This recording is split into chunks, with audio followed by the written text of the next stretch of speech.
Peekaboo, we're live. What happened to 5? Take it away, Brandon.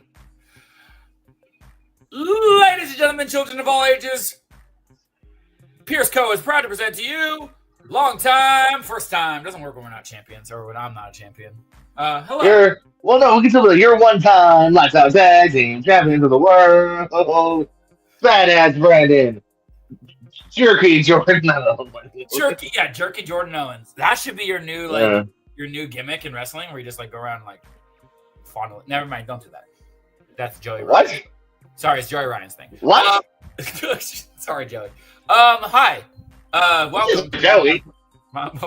He was a jerk to me at a match one time because I was a man, and then he was nice to. We talked about this. He's also very canceled. He's coming back, and he's very Christian now. But no, they canceled that show because everyone was fighting it. Wasn't there? His returns were canceled. There was a gun threat or something. Maybe. It got crazy. Well, for more news on Joey Ryan and his canceledness, tune into this show where we talk about first-time movie watches. Jordan, can I talk about Happy Gilmore 2? It's not in theaters. No. Oh, no, I can't. Jordan, can I talk about Superman? With Richard Donner? Absolutely. No. Jordan, can I talk about Rush Hour 2? Sure. Okay, well, I'm going to talk about Rush Hour 2. Okay. Also, don't forget, click that link down below, or it's also in the conversation of copy and paste. If you'd like to join us. Take it away, Brandon. Well, this is my long time of the week. I do a long time first time, and this is a long time. It's been a long time since I've seen this movie, over 10 years for sure. And I love the first one. The first Rush Hour is one of my favorite movies of all time. It's one of my most quoted movies of all time. Me and my cousin, my brother, quote that movie all the time. And I couldn't remember much of Rush Hour 2, so I started to give it a rewatch. And what I learned, actually, was all the quotes that were quoted from the first movie are actually from Rush Hour 2. So it turns out that I've been quoting this movie my entire life. It's just kind of mixed together. But I had been curious. I did a match one time where their answer was Rush Hour, and I raved about it. Everyone was saying, oh, that movie just doesn't hold up. The movie is bad. And sure, there's some racist things in it. There is, some stuff that wouldn't fly, couldn't really make today, but it's fucking funny, man. That's what it comes down to. Chris Tucker is one of those people. He gets a little bit much in this movie because his character is kind of useless, but he's one of those guys that whenever he opens his mouth, just makes me laugh. Just has a natural way of just making me laugh. It's just so silly when he's just like, "Come on, Lee!" and just yelling. It just makes me so happy. And seeing these two guys together is just amazing. There's talks of a Rush Hour 4. I would see it. I will see anything with these two guys. I did see something recently that said Jackie Chan had no idea what was going on during these, the first two at least, because he didn't get any of the comedy and was like, this isn't funny at all. And then he got a call saying we made $300 million for making the second one. He's like, oh shit, I didn't realize it was that good. But this one has, while not as good as the first one, still has a lot of laughs, great action that you're going to get from any Jackie Chan movie. Maybe not as good as, some of his solo stuff, but great action nonetheless. Great cameos, a good twisty story, not as good as the first one, but if you're looking for a good time and you haven't seen it in a while, it's still funny, it's still fun, it still holds up. 3.5 stars for Rush Hour 2. The second best one. Jeremy Potter's in the building. Jeremy, have you seen Rush Hour 2? Looking clean. Thanks. Yeah, man. look at that. Man. Good. Fresh out of the shower. Golden Bastard. I think this is the one I like the most. So it's been a while. I watched it for sure. Yeah. So yeah, it's a lot of fun. It's they tear up China. It's kind of funny. So yeah, no, I like those first two Rush Hours a lot. I grew up on these two. I thought the sequel was maybe even funnier to a degree too. They just really leaned into the relationship and the humor even more than the first one. And there's some good action stuff as well. Jackie Chan does get to shine and do his normal shit. So yeah, it's good stuff. I do think it's funnier than the first one, but the first one I think might be an overall maybe tighter. Right. No, I can see that. The first one has Tom Wilkins. Tom Wilkins is so good in the first one. They didn't really have that guy in this one. Do you know what I mean? That like established like veteran actor. Like, there wasn't. That style. Jeremy Piven. They had another old guy, but like the old. Is Max von Sydow in this one, or is that the third? Which one? Max von Sydow. He's in the third. He's in the third one, right? Yeah. Yeah, I'd give it 3.5 too. That's what. Yeah, that's why I'm at. I can maybe lean to a 4. I like it that much, but yeah, probably 3.5 is where I was settling on. My first movie of the week here, guys. Totally fine. All right. This is I guess my new niche genre is I love movies where a dead Natalie Morales talks to her friend. Because that is the plot of My Dead Friend Zoe. But a couple years back, she made another movie where she dies. She talks to her dead friend Jillian Bell. That's a weird typecasting. But yeah, so they're about to start opening up. They have like their new kind of organic sodas about to hit stores. They have a whole party plan, and unfortunately, Natalie Morales' character passes away right before that can happen here. She decides to go to the townhouse herself to just kind of, just think about what's going on. And her friend shows up, and in this case, it's an alien trying to adapt and learn from the human, learn about humans. So her doesn't quite talk like her friend. Has that kind of like weird speech thing that movie aliens do. But there's a lot of humor in this. I love Jillian Bell a lot from Workaholics and 22 Jump Street. Office Christmas Party, she's always at a shine. So funny to see her in more of a leading role here and gets to balance both comedy and drama, which you can see in Brittany Runs a Marathon, a really underrated movie that I love. She can do very well. It's a smaller movie. Again, it's mostly these two kind of just talking back and forth here. The humor's never all that abruptly funny, but I thought it was definitely a worthy film of checking out here. I give it 3.5 stars. It's a good, decent flick here. Jeremy, ever seen or heard of I'm Totally Fine? Don't think so. Definitely haven't seen it. Don't know if I've heard of it, but I know the one lady is in Parks and Rec for a little bit, and I know her from. Oh yeah, she's a sorry girl. Yeah. And then what's the other lady's name? I can forget. Jillian Bell. Jillian Bell. I've seen her. I've seen 22 Jump Street, and then I've seen her in a lot of trailers for movies I never watched. Yeah, and I watch them all. Yeah, and then also it's on the trailer. Harvey Guillen from Movie in the Shadow cool. DJ. That's a fun little flick. Brandon, any thoughts? Well, I've not seen this. It looks pretty good though. The way it's shot looks like to be honest, looks super intense.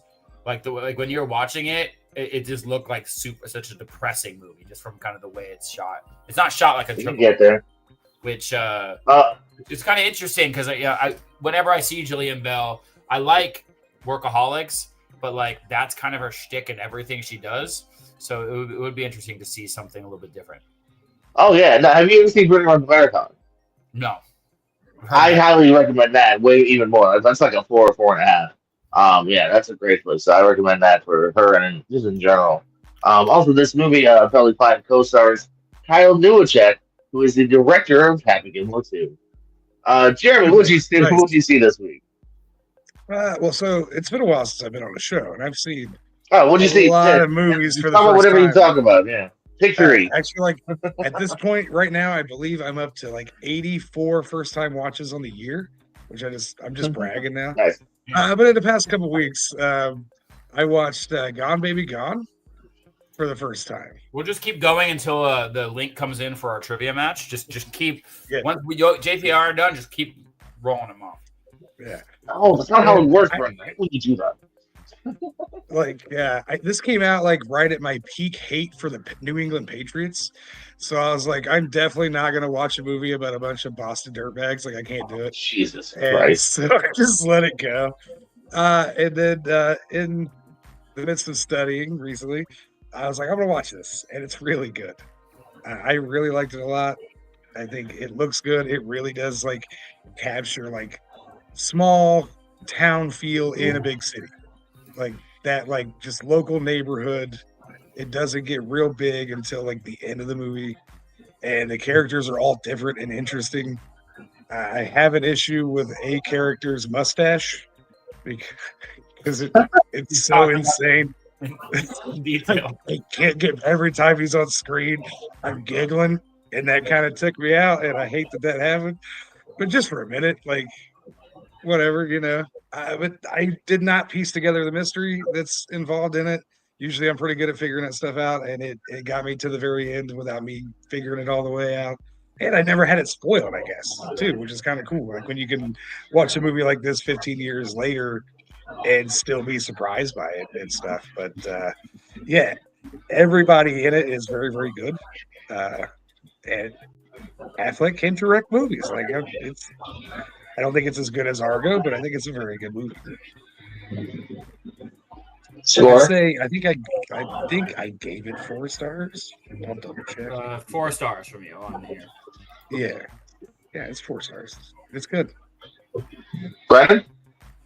Yeah, I don't remember if I watched this for this show. That says I watched. No, I watched it in 20. I don't think you did. Sunday. I was not really talking about this. I think I watched this because I think you and I did 2007 like movies, and you put this on there. I think I watched this because of you, and I actually did have it spoiled on one of those like, here are the top 10 movies with twists that you should watch. So, but it was actually one of those movies where like I kind of forgot about it because the movie is kind of whining around the whole time. So by the time I got to it, it still had that impact, even though I kind of knew it was there. But yeah, I really like this movie. I don't know why I avoided it for so long, but shout out for Jordan for making me watch it. I give it 4 stars as well. Yeah, y'all sleepers on this, man. First of all, once again, you prove I'm glad I'm not a sports fan. You were not going to see this because of a sports thing? Get out of here. This movie's great. Affleck is hitting almost 100. I don't want to get it. Like, this movie's great. Like, I don't want to not watch it because of an unrelated sports thing. This is great. Shout out to everyone. I don't care. You can still hate the sports team and those people and still watch a good ass movie. And then shout out to everyone watching, by the way. Appreciate your views. Brennan, but yeah, definitely 4 about 4.5. Yeah, it's a great movie. Brennan, what else you got this week? I took a bite. Okay. Hold. Please hold. Okay. Up next. Actually, the only thing I will say I watched this week, because I was watching Bad News Bears yesterday, but then I got called in my underwear to go do trivia with Tato. So I didn't finish Bad News Bears. Sorry, Jeremy. So hopefully the second half of that movie isn't asked about in the next match. Because I won't know. But yeah, so I love when I can talk about a movie that I saw in theaters on this show. I think it's happened a few times with all these re-releases they're doing. So I've been wanting to watch this movie for the last 5 years, ever since I saw Godzilla -1. I've been looking for this movie, but it's very hard to find. And up until that, Shin Godzilla from 2016 was talked about as like the best Godzilla movie. And I've been looking for it. My brother did some stuff that's not so, above board, and he watched it. But when I saw it was getting a 4K remaster in theaters, I was very excited. Took my younger brother to see it. He fell asleep during all the stuff and missed all the Godzilla-ness. But I really like this movie. Now, it's definitely a throwback. The way it looks, the way it sounds, looks like it was made in some of the original ones. That could be maybe a non-starter for some people because it looks kind of like a puppet, but I think that's what they were going for. Some of the sounds and things they did made it sound like that as well, so I think that's what they were going for. Now, the way it's shot and the way the story goes is unlike any Godzilla movie I've ever seen. Picture like an episode of Succession or The West Wing where it's just a bunch of boardrooms and politicians trying to discuss what to do about this Godzilla. So it's not really a Godzilla movie, it's more of a political thriller based around this Godzilla invasion. You do get 2 big scenes. You get the beginning, and then there's a middle scene with Godzilla, and then the end scene with Godzilla. But throughout that, it's just a political thriller, and it's really, really good. If you're not good with subtitles, I don't recommend this movie because it's very fast. It's very hard to kind of follow on what's going on if you're a slow reader. But because there's all these, they're calling meetings, the outrage from the public, they're coming up with plans, there's experts coming in, they're researching things. So yeah, if you like political shows like Succession or Aaron Sorkin type stuff, and you wish there was like a giant monster involved, Shin Godzilla. I really, really liked it. I gave it 4 stars. Not my favorite. I still prefer -1, but I can see why people really liked this when it came out. I can also see why people hated it. John Marr gave it 1.5 stars. He hated this movie. But a lot of other people on my are in the 4 or 5 range. So, I've never seen it. Jeremy? I think I watched it back then, but I don't remember enough because I was probably indulging in some extracurriculars, given that it was like a. Oh, you having a soda pop, you naughty person. Yeah, but I'll watch it again sometime. I like Godzilla. Chris, ever seen Shin Godzilla? No, I only see Godzilla -1, the American stuff, so I have not seen this one. Alright, my next film here is we're going to the second ever David Duchovny directed movie, y'all. We're talking Reverse of the Curse. So Logan Marshall Graves, as you can see, he has a fun haircut. Finds out his dad, who he doesn't have the best of relationships with, is, maybe on his last legs here. He's got oxygen tank, he's coughing a lot. And he's doing bad. Every time his Boston Red Sox, here's a sports film for you, his Red Sox lose, he seems to do even worse. So the son concocts a plan to start acting as if they're winning by making a fake newspaper and stuff for him to keep his spirits up here.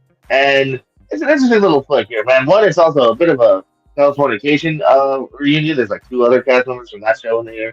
I like the little relationship built between Green and Stephanie Beatriz, who you've currently seen on Twisted Metal. She's really good in this as well here. There's a couple of moments that the laughs are kind of forced. So again, a very kind of small movie here. There's the moment I think towards the end that actually wrapped it right back up, and actually I think it actually hit stronger than I thought it was going to. So actually I think David Duchovny actually towards the end did a really good performance there too, and I guess he wrote this as well. So maybe a bit of a passion project as well. So just enough to kind of squirt over the recommendation. 3 stars for Reverse the Curse. Jeremy, ever seen this? No, never heard of it. But just looking at the people in it, I want to watch it, and I'm going to add it to my list because check it out. I like everybody that's in the movie. So Chris, the sideburns. I don't know. You sold me on this, so I put it on my watch list for future stuff. Yeah, Brandon. No, but because I'm a sports fan, I knew exactly it was going to be about the Boston Red Sox just from the right. title. Yeah, I didn't want to say anything. I had no idea. I had to look up the premise and go, what sports team was it again? The Boston. Jeremy, what else did you see this week? I watched The Firm for the first time. I don't know. Did you?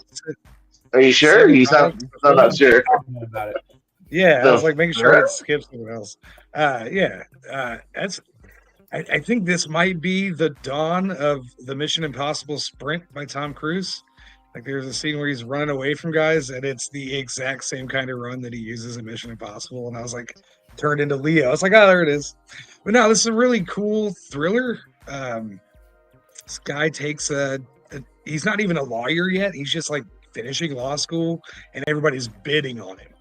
And he takes a job at this place in Memphis that seems great, and everybody's great. They love families. He's married. They're happy about it. They're going to give him a shitload of money and a house.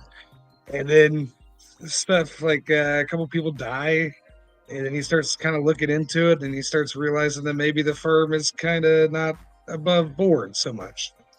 Another Ed Harris movie. He was also in Gone Baby Gone. He's also in this as a similar kind of character. He's a law enforcement guy. I think he's FBI maybe. Gene Hackman's in it. He's great. I don't know his name, but the guy that played the smoking man on the X-Files, that's the only way I know him. He's in it. He's in like a bunch of the show. And Tom Cruise is good. It's not an action movie. Like it's very dramatic. My only real issue with the movie is that the score is like constant Memphis piano jazz. And if it's like a lighthearted scene, it's Memphis piano jazz. And if it's a really serious, like danger kind of scene, it's Memphis piano jazz. If it's really dramatic, there's a scene with his wife. He's being blackmailed. He's talking to his wife, and they're playing this flighty Memphis like jazzy piano music over this very serious scene, and it kind of like it took me out of those scenes, and I don't know why they did it constantly, but it's very well done. Tobin Bell is a hitman. Whoa! They saw it there. That's weird. A couple mustache movies this week. There's Holly Hunter wears a couple wigs in this movie that are also questionable. Like this is another questionable hair movie I found over the past week. But if you've never seen it, go watch it. Like it's a John Grisham movie. Sidney Pollack directs the hell out of it. It's full of actors that are very, very good. There's so many Oscars and shit in that movie. It's crazy. Oh, what did I give it? I think 4 stars. Maybe 3.5. 3.5. Yeah, like I said, the score really gets weird and kind of fucks with a bunch of really, really important scenes. You wrote every super serious dramatic scene sounds like a Zatarans commercial. It does. It sounds like somebody's about to hop on a trolley in New Orleans, but it takes place in Memphis. Chris, have we seen The Firm? One of my biggest blind spots, to get honest, sometime soon. Brad? No, it's been on my list for a long time because my wife's a lawyer, so we've added, after we watched 12 Angry Men, we added a bunch of courtroom movies. We just haven't really got it. So I'd be interested to see her because she came from Big Loss. I'd be interested to have her watch this and see what she thinks. Also, blind spots that I would like to see sometime. Chris, what did you see this week?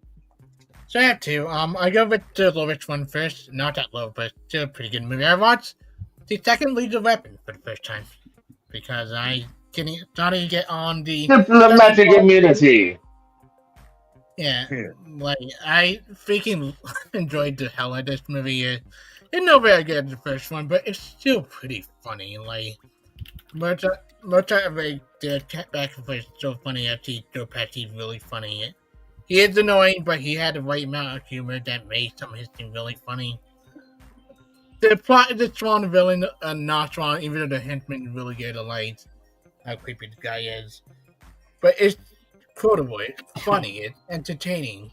The nickname Mel Gibson gives to some of the henchmen is like some of the most funny gags in the movie. A 4-star for me. I enjoyed this a lot. I tried to see how I feel with the other 2 once I get to 3 and 4, but I've been enjoying the Lethal Weapon series so far. Brennan, thoughts on Lethal Weapon 2? I don't remember. We went on a Lethal Weapon like marathon back in college where we watched them all. I just have like no memory of which one is which. I just remember I'm too over this shit isn't all of them. So that's it. That's why I can't wait for the 5th one where he's like, I'm really fucking old for this shit. I don't know. That's been rumored for years, but it's one of those I believe it when I see it. Way too fucking old for this shit. I think the closest we're ever gonna get is It's Always Sunny in Philadelphia. We don't believe you can find those episodes anymore. Anywho, yeah, no, this is a really worthy sequel here. I actually gotta watch the 3rd one. It's my only blind spot. I saw the 4th one first. It's just when I was growing up, but I really like the 1st one now that I've gone back to them. The 2nd one's probably the I've seen in the last year or 2 myself. So yeah, I agree. It's probably it's right on cusp, not just a small smidge behind the 1st one, like right at that 3.5, 4-star level. Jeremy? Yeah, this is my favorite Lethal Weapon, probably. Like it might have been because I think it was the first one I saw as a kid, and like the toilet bomb, like everything's so over the top in this movie. Like the villains are just the most evil South African apartheid dudes you could be. Like they're just the worst people. And the jump out the building, like through the hotel, they bring Joe Pesci into this one, into the franchise. Like I love it. I love this movie. I love it every time I watch it. It's just if I'm giving it a stars, because there's so much nostalgia, it's hard to do that. But I'll just give it 5 stars. Like I've never watched it and gone, I wish I was watching something else. Like even when I ran through them a couple times for fandom and like actual trivia studying, like this doesn't bother me. It's such a treat, really. Brad, do you have anything else this week? I do not. I can talk about. So I watched the first half of Bad News Bears from 1978. Nope, save it next week. Oh, Now I'm done. He's not playing. Alright, so recently I watched Bound, which I really liked. So I was like, oh, what else have I not seen from the Wachowskis? I maybe shouldn't have thought that because I watched Jupiter Ascending for the first time ever, where Channing Tatum is. I don't know what is Channing Tatum. I don't even know. I don't really care. He's a dog, man. It's a very polarizing movie. You go to Letterboxd. I got a couple people that gave it like 4. I got people that like gave it 1. I'm again in the middle here because I liked some of the stuff here. Mila Kunis, I think, is a good earnest character that's actually kind of like well built and whatnot. But a lot of everything else I just didn't really care about here. You're throwing out a lot of characters. The world building I thought was just fine, but it's never really moving or really takes me in by much. Yeah, I just remember I was kind of quickly ready for it to kind of wrap up. Eddie Redmayne is doing that voice. That just get more and more grating as time goes along. The effects are fine, you know what I mean? But yeah, it's not one that I think I would personally recommend here. There's enough to go almost give it that middling 2.5 star. But again, if I'm even referring it, I am probably going thumbs down at the end of the day. Jeremy, ever seen Jupiter Ascending? Oh yeah, I've seen it. I've seen it more than once, and I would definitely not recommend doing that. I think everybody should see it once. Like the Wachowskis make insane movies. Like I don't like the Matrix movies either, but I've seen them, and I'm like, whoa, crazy, the stuff that they made. You don't like the first Matrix? Nah, I don't like the Matrix movies. But this is just like if somebody loves it because it's so bad, I would get it. There are things I like. I like Flying Dragon Man, whatever he is, the dinosaur man. That's cool. He looks good. Eddie Redmayne is a lot of fun because it's so bad and forced and over the top, and everybody he's in a scene with is terrible. Like I don't really blame him so much. It's every actor they make him have a scene with is just absolutely abysmal in the scene. But it's crazy. I don't know if this is a book or an original idea. Like if you haven't seen it, watch it once, maybe in pieces, because it's pretty long too, isn't it? You know, like 215, 220. It felt like it to me. 127. No way. 207. Oh, that's not that long. Oh, okay. I thought you meant an hour and 27. I was like, there's no way. No. It feels longer than the 2 hours. But I mean, it is what it is. They took a shot. No, this looks like an original idea, by the way. It's not based on the source material. Cool. 2 stars. Chris? I hate this movie. I do not like this movie. The Wachowskis just like not for me. I like The Matrix a lot. I like some of the earlier stuff. Remake is fun for what it is, but man, Cloud Atlas I do not like. Actually, I like Cloud Atlas. I actually defend that a little bit. Yeah. But yeah, it's awful. Eddie Redmayne pretty much saw like, oh, Haley, like, Sandra Bullock won the Oscar and won Red that same year. Hold my beer. I decided to make something as bad as after winning the Oscar for everything. Yeah. Yeah, this is awful movie. The red case of bad writing, going from plot A to plot B, and make it so boring and so like, imagine Phantom Menace but stretched longer. That's what it feels like. Without the action and a tiny plot. Yeah, this is a 1 star for me. I freaking hate that movie. Brennan? Oh, yeah. I don't know if I've ever seen this whole thing. The Wachowskis and I don't have the best relationship. The movies just hurt my brain. I like the first Matrix. That's about it. So yeah, I'd rather just watch like Major League. So go watch Major League instead of this movie. What? Yeah. Agreed. What? Jeremy, what else did you do this week? So a little while back, I watched a movie called Spider Baby. Not many people, I don't think, have seen this. It is a 1967 Jack Hill kind of. He made a lot of exploitation movies, like with Pam Grier. He made Coffee. I think he did Foxy Brown and Friday Foster or Sheba Baby. He did Sheba Baby. So he was notorious for making those kinds of movies back then. And this one is kind of like his version of a horror exploitation movie, but they don't really exploit anything except like special needs people. that have an illness that makes them like their age revert once they hit 10 years old. They become, as they get older, they become younger and younger and kind of more de-evolved mentally is kind of the idea. And I just watched it because it's also like the Rob Zombie thing. Like he's a big fan of this. I think he has a song called Spider Baby, and this kind of schlocky stuff inspired his kind of schlocky stuff, which I get behind, like House of a Thousand Corpses and stuff. But this movie has a performance by Lon Chaney Jr., the original Wolfman, and sometimes he looks like directly at the camera and gives a dumb line. Like, so there's like intentional comedy, like there's some real goof to it. Sid Haig is in this movie and he does not speak. Like they have him going like full blown, you know, like it would probably, this movie might upset people nowadays, but I think then they were just playing everything as kind of a weird joke. Some of it hits, some of it doesn't. And then at the end of the movie, like the guy just blows up an entire house. And then the rest is being recounted by another guy who's just kind of smiling at the camera and reading it like he's a news anchor at home or reading his diary in his den. It's very strange. Like, I don't know how to tell you anything about this movie. You just have to watch it to understand what I mean, because it's batshit crazy from beginning to end. This is the very beginning of the movie that you're seeing, and it starts here and then is just weird the entire time. But if you like old exploitation 60s quasi horror, because there's not really much violence in it, check it out. I don't know what to say, man. I think I gave it 3 stars. Star ratings on movies like this. At 3.5. Chris? I enjoy the insanity more than the movie itself. Yeah, there you go.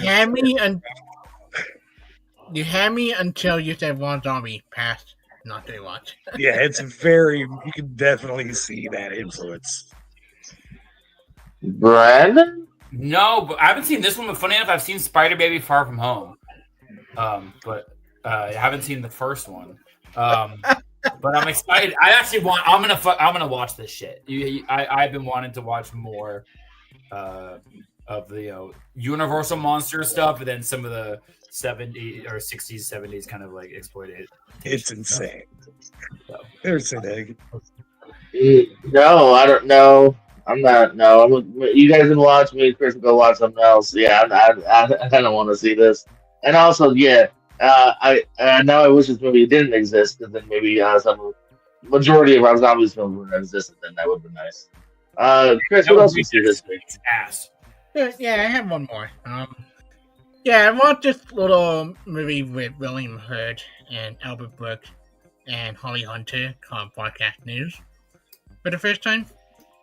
I freaking love this movie. This is a film that almost 5 stars up until the ending. I didn't love the little twist at the end. I think it kind of hurt William Hurt character a little bit.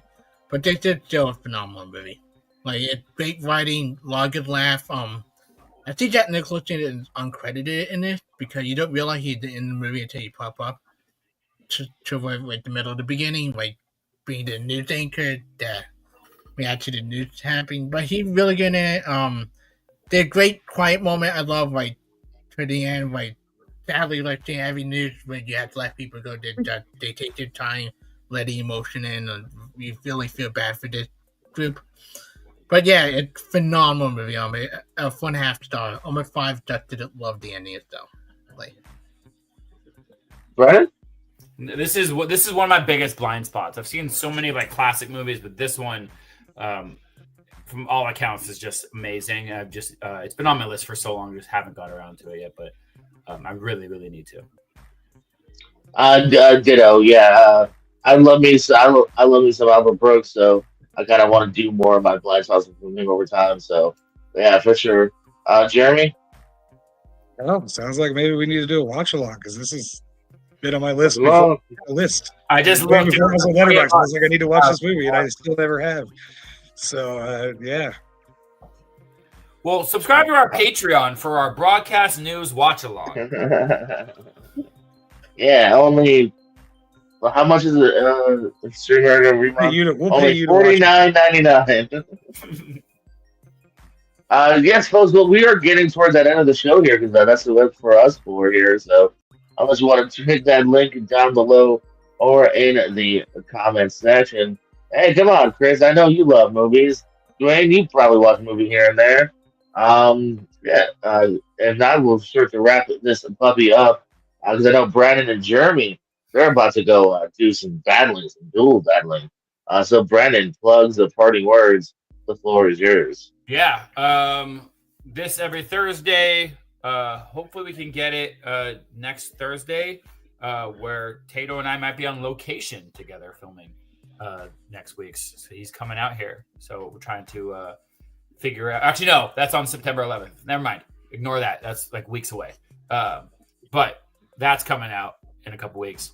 In terms of other things to watch, CWT Sports, I got stuff coming up. I'm facing Perkins in a couple weeks probably. We just got that room opened up. If you can hack into the Blockbuster Brawl StreamYard, go watch me and Jeremy right now. And then, is our other thing live, or are those recorded? The Jack of All. He records them and puts them out a little later, I think. Yeah, we're gonna. Yeah. So Jeremy and I are teaming up, and then we're going head to head in Jack of All Trivia immediately after tonight. But I don't think that's live. I think those are recorded. So keep an eye. Didn't know you do Jack of All Trivia, Brandon. Yeah, I might have to challenge you sometime. I don't remember signing up until I got a text message. Okay, looking for new people to face besides the same people I face all the time. All right, I'll fuck you up, bro. Sorry. Yeah, it should be live. Like, by the time things come out, people forget, and it never gets advertised to live people. Jeremy, plugs the parting words. The floor is yours. Yeah, I'll piggyback off of Chicken Man over there, Mustard Man, Dr. Dijon. Whatever. Yeah. You like that? Yeah, Blockbuster Brawl. It's new over Melee. If you haven't seen it, they just started dropping matches last week or week before, and it's kind of a not so geeky kind of league. It's a new league. Come check it out. Like a lot of different stuff going on. So, but it should be fun, you know. And we're going into the second round here. So, and then I'm gonna kill it. Like I'm gonna crush it. I'm gonna keep me alive, and then he cuts my head off at the end. Yeah. Because he's an ass. Chris, plugs party words. Yeah, you'll probably see me up at Blockbuster Brawl maybe next year. Me, Steve, still a team. We still on the wait list for when the other teams can join. And you can find me anywhere.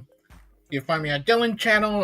MCU Trivia is coming back. I on the next round of recording. I won't say who I called out to challenge to play, but it'd be interesting. They can watch the post credit scene on the fifth match they put out. Anyway, that called Trivia. I had a match, didn't do so great, but it was still a fun match. God damn you, freaking trying to film it last night. And also about trivia everywhere else, and movie here and network. Eventually, we're seeing it eventually happen because they're the T Palmer thing as they'll part that to this point. And of course, just stick around here. We're going to continue that tag team tournament here. That will continue Friday, I believe. Finally getting round one done there. Not my fault. And then also, of course, other shenanigans I'm here from time to time. Hey, it's Thursday, so Lonely March, check that out at 10. We're going to have some wrestles. AEW Forbidden Door is this Sunday, so we'll be going all over that and so much more. Follow all these people in their future endeavors. And don't forget, we love you more than you'll ever know. Good night. Wave.